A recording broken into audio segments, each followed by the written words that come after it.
Hi, and welcome to Bourbon Talk. It's a tech tasting where we, no pun intended, but distill complicated technical things into digestible and, if you will, sippable sound bites. So I'm Matt Molloy with Dell Technologies. I'm the director of the Mission Management Office. Background-wise, I'm a career Air Force airman, 31 years in the Air Force. My career started out in fast jets and stayed there for all 31 years, F-15s and F-22s. And during that journey, I realized how important technology is into warfighting enablement. And that's ultimately what brought me into Dell. But for this environment, it's a perfect place because fighter pilots love to tell stories, and we love to do that over a good beverage. So I'm very happy to be here with my two colleagues, Birago Jones from Pienso. You'll hear a little bit about what they do in a moment, and Sam O'Daniel with TVAR. So Birago, would you mind introducing yourself? Sure, I'm Birago Jones, co-founder and CEO of Pienso. Pienso means I think in Spanish. We're a startup. My co-founder and I, we met at MIT a while ago, and we're just trying to figure out how does a subject matter expert kind of insert themselves and influence the creation of an AI model. That was kind of where our research started. And then years later, when the compute power kind of caught up, we decided to form a company. And you can think of Pienso as a AI platform that's no-code, low-code, that's really specialized for non-programming subject matter experts or analysts to be able to generate their own models, but also to fine-tune their own large language models.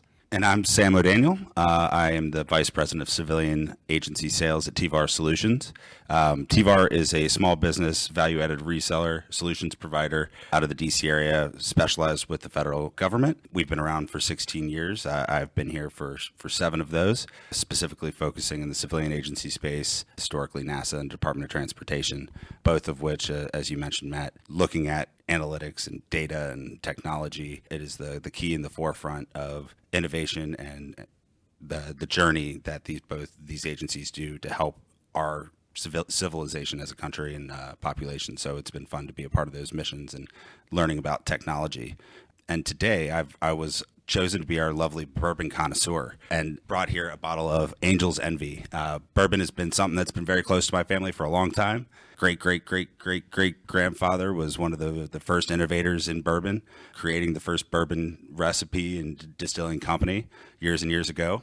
And so today I brought Angel's Envy as it's a special bourbon to me. My mom got it for me my 21st birthday, and it's been a family favorite for a long time. So I hope you guys like some bourbon, and we're gonna No doubt. pop this open. So Sam, I have a softball question for you. What makes bourbon versus whiskey or, say, scotch?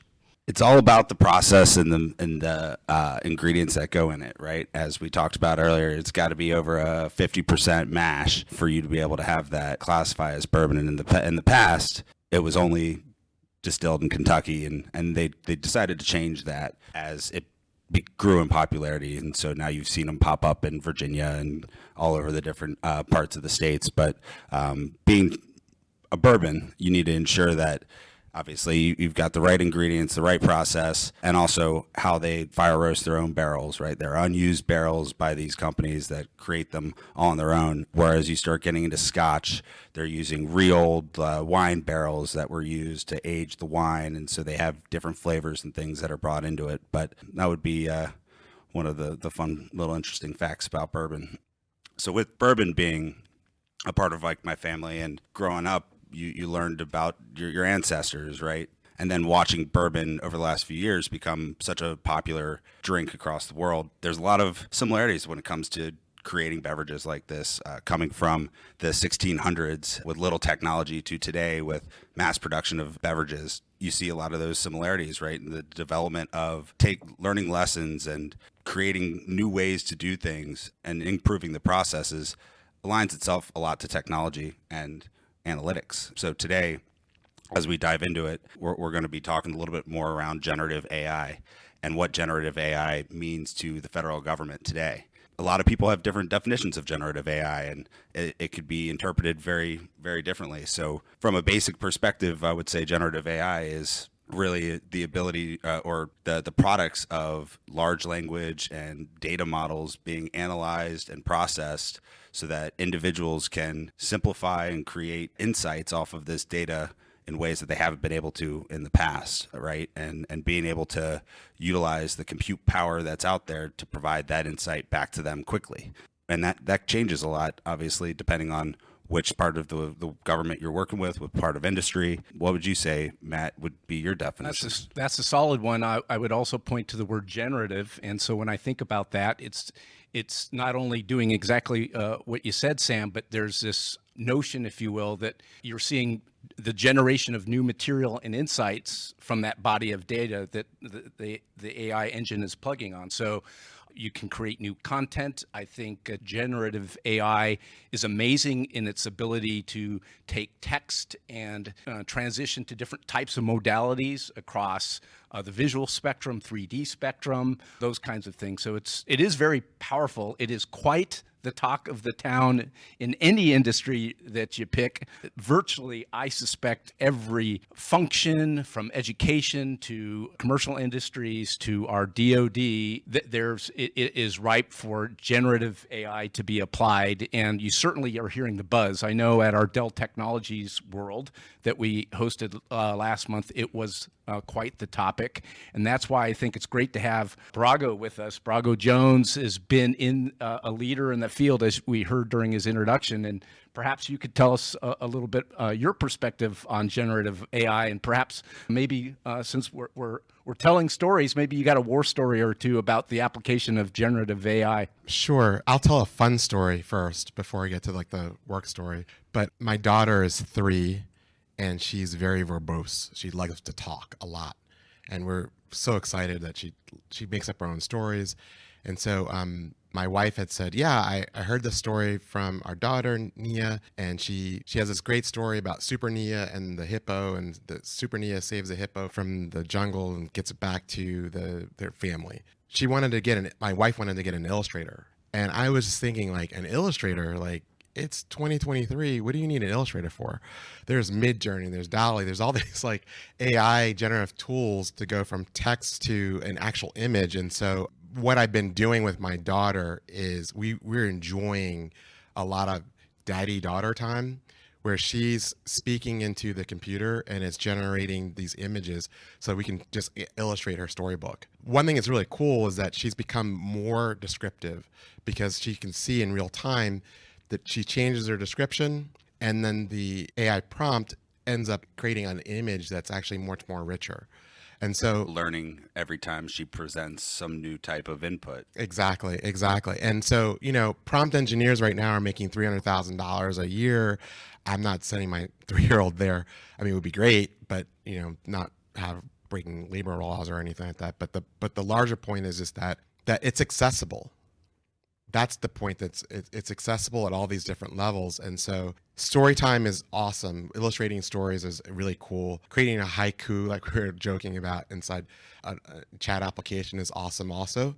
But I think really as a society, what we want to think more deeply about is how do we then incorporate any of this technology into making efficiencies, creating the utility that we need to be able to do the jobs that we're doing. And so that's kind of the space that myself and my co-founder Karthik and my company staff at large, and I think everyone is just trying to figure out, like, it's great, maybe we've democratized it now, but then now what do we do with it? It seems like there's often FUD around the concept of generative AI, fear, uncertainty, and a little bit of doubt, and the whole spectrum of we need to take a knee on this because it could take over the world, to it's just another shiny lure out there in the tech bucket, if you will. But it seems to me, as I look through the great inflection points of computing technology, from the personal computer to the advent of the internet, this gets back to your comment on accessibility. We had the accessibility of the PC, then the accessibility of the internet, and then mobile cloud, right? And 5G. It seems like we're at the next maybe technology inflection point with this generative AI, in the sense that it closes the gap on the digital divide. Heck, even I can be a coder now, right? I can speak my intent into the AI, if you will, and it can work the code for me. And I think that's incredibly powerful. Well, it enables a lot of people, especially just like you mentioned, traditional citizens, breaking down that barrier, the ability to create things that they didn't have the capacity to do previously. And as we're on the storytelling side, one on the mid-journey piece, literally just last night, my wife showed me this picture of a beautiful house in the mountainside, just like it looked like it was in Jurassic Park, nestled into the jungle. And I was like, I don't know if that's real. And it looked perfect, right? And then in the captions, you see hashtag mid-journey, right?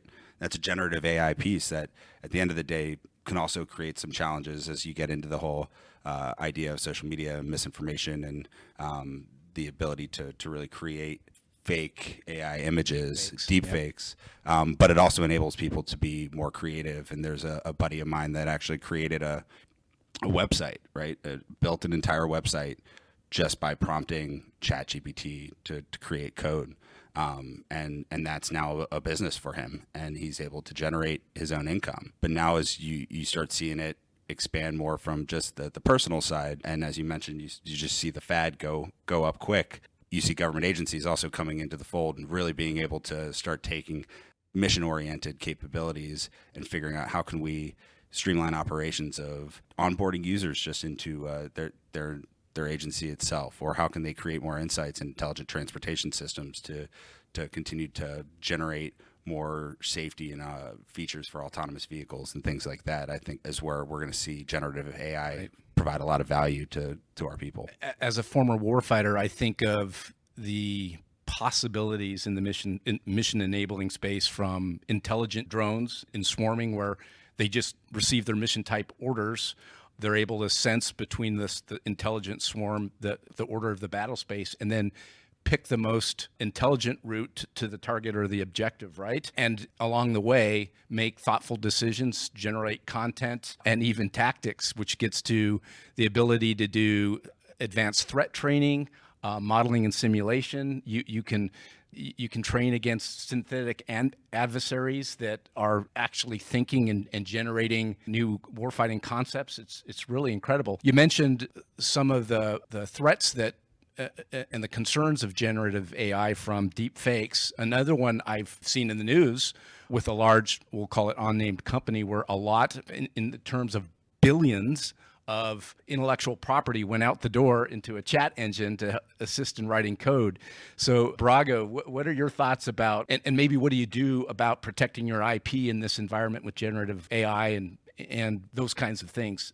How do we as an industry protect our valuable assets, which is our data? I think on the top of the excitement train, or the front of the excitement train, everyone wants to just use something and create something. Eventually, everyone will come to say, okay, so I created something, but then how do I reference that I created it? How do I reference the sources for which this thing got created, this artifact that I'm using? If I am liable for someone getting hurt, this is saying the negative side, how do I prove that I did my best to make sure that I wasn't trying to create any harm for anyone? These are the kinds of questions, and lots more, that everyone's talking about, that's going to lead people to believe, like, I need to create my own models. I need to have my own library of models to be able to, one, hold my IP, and then two, I need to reduce the cost for experimentation. So however I can do that, that's something that I think people are going to start thinking about. That's what they're going to start thinking about, because that ultimately becomes the conduit for how you lose your IP, is when I want to see something, I want to experiment something immediately. So in the case we were talking about, people just uploaded lots of proprietary information just so they could see the output. They got the output, right, but now they've lost the ability to say that their IP has some kind of like value and sovereignty over it. So I know Dell Technologies is partnering with NVIDIA on something called Project Helix, which is to put an AI optimized tech stack, enterprise class tech stack. And I think in a kind of a ring fenced environment where you can create your own large language models, right, to protect against the threat of IP, walking out the door, which is probably a good thing. So that makes sense to me. Yeah. I don't think by the way, I don't think anyone's like purposely walking it out the door. It's just that they're casually thinking more about here's what I want to create, and I just need to give this input so I can see if it's going to work. Optimizing productivity. Exactly. Right? Not they're realizing trying to do things a little quicker and Exactly. save the company money in some way, shape, or form, or the agency some time in deploying a project. But yeah, that's going to be one of the bigger challenges that we see with generative AI in general, and just overall big data and the data problem that you see in the industry is going to be control and security. And being able to have platforms that can simplify that for people while also maintaining the security and the IP and the compute behind it to be able to support the needs of these powerful models, I think is going to be where there's a lot of opportunity for both companies to innovate and also for our customers to adopt. One thing that's super interesting is that everyone's problem, from an algorithm standpoint, most data is probably the same. There's only a couple modalities of data. So the algorithm just says, it's great, I got it. But from a human standpoint, we have verticals and use cases and all kinds of ways of segmenting things to say that my problem is somehow very unique and different from someone else's problem. In generative AI, what's most interesting is that the artifacts that are generated are based on the model. And so the input into the model is what kind of helps determine those artifacts. So if you don't have the input somewhat aligned with your specific use case, your nomenclature, your brand equity concerns, then you may not get the results that you're actually looking for. And to that point, and this is generative AI, so I've got a question for you, Birago. Prior to sipping this whiskey, I decided to ask ChatGPT about a guy named General Matt Molloy just to see what it knew. And it was impressive. It was interesting to see what ChatGPT thought about me, right? But what also caught my eye was, and it was very definitive, that I just retired this month, which I retired 4 years ago, that I was a graduate of the United States Air Force Academy. I happen to be a graduate of University of Colorado Boulder, and they had my birthday Close. wrong. Go us. But my point here is not only was it wrong, but it was very confidently wrong. And so what I think this gets back to how you train the models, but it just seems like a pitfall. Curious to either of your gentlemen's thought on, what do you do about that, and what might you do to take the necessary precautions, from things like that? I will say it to answer two ways. So the first way is probably crass. For many people, cilantro is either amazing or it tastes like soap, meaning that there are certain dishes that everyone kind of enjoys, but specifically certain small ingredients make a big difference. And so if we can focus on the nuance of those small ingredients for our own specific use cases, then we have a much better chance of having the alignment and the ground truth that we're looking for. Meaning that more than likely, every large organization that cares about the things that you're talking about, you really need to spend the time to create your own models, create a library of models, get your experts, your knowledge experts involved in that process, because they're the ones that understand the data best, not a machine learning programmer. So get them involved in that process, and whatever tools that you can use to help spread out the affordances for people to offer input, that's going to be really great. And I think one of the things that's most interesting, like you mentioned, Dell has a number of great products, bundles, and things within the organization that pull together different technologies to make it easier for organizations to find a good starting point, an educated starting point from where they want to go. So whether it's, you want to do something with NVIDIA, super exotic on the high compute side, or something like GraphCore, there's many different layers of the possibility space for which people can start with, but it's just great to have partners that have a certain level of understanding to help you kind of narrow that space so that you can kind of move from there, because ultimately everyone's going to want to move to the space where they're managing the models, they're creating the models, and then they're updating and discarding and experimenting constantly so they can get the optimization that they're really looking for. Oh, that makes sense. Thanks. I guess in closing, at the end of the day, we can see that there's a tremendous amount of value that generative AI can provide to the the society, to the government, to us as an individual, whether it's for personal or as a consumer gain, right? But it's all going to come down to the data that's being put into it, the way that it's being trained, and the way that people are trying to utilize that information and continuing to hone it in to be the most effective and capable for whatever that purpose may be. And so as we were chatting before, it's garbage in, garbage out, right? You need to ensure that what you're trying to accomplish, you continuously push through to that goal as you're generating these models, you're creating the insights and trying to solve the problems. I think it's a great challenge that we'll see for the next few years, and we'll see a lot of innovation come from it. And I think some more great companies like yourselves jumping on board to help try to solve some of those problems. And as a company supporting the federal government, we'll be here to try to identify what those innovative companies are and provide the right solutions to solve those problems to our customers. Well, what a great conversation piece over a smooth glass of bourbon with two friends. Thank you so much, Birago and Sam, for your time. We appreciate that. And certainly thank you to Caresoft for hosting us today, along with Dell Technologies. And until next time, cheers. Cheers.